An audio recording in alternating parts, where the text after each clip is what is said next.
So I was pretty sure I didn't receive quite what I ordered when I ordered my last 12-ounce blender. So here is my next one that I ordered that had a slightly different USB port.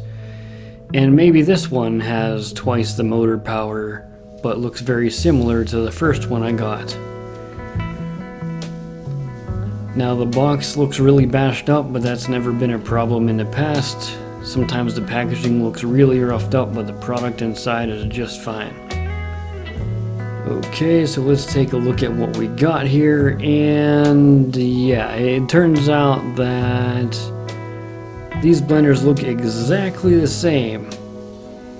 And yeah, it still has the same USB like A or micro A port. So not what I thought. The packaging just shows an empty slot where the USB port would be, so I guess they weren't very clear on what that would be. I thought it would be USB-C. So yeah, lesson learned. Just because you order something from a supplier doesn't mean you'll get it. Another benefit to ordering from a good store online is that these stores, like DonnieLife.com, will have already sourced things and verified that the product is good before you order it.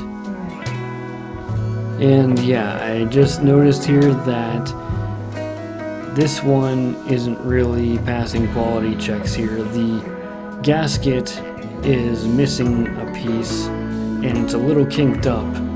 So apparently they're gonna ship you stuff like this that isn't quite up to standards. Therefore, I already know that this product will not be listed on my store to save you guys from having to deal with an inferior product showing up at your doorstep.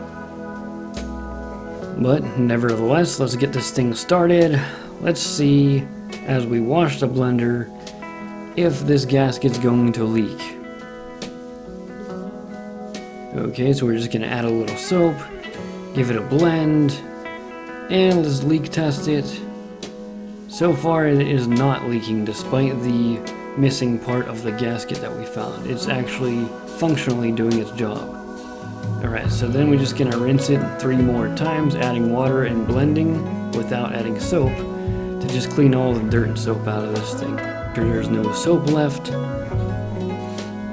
And now let's start with something nice and easy, just some blueberries. Okay, now let's see how this thing blends. Come on, start. You can do it, blender. Start. Oh, it moved a little.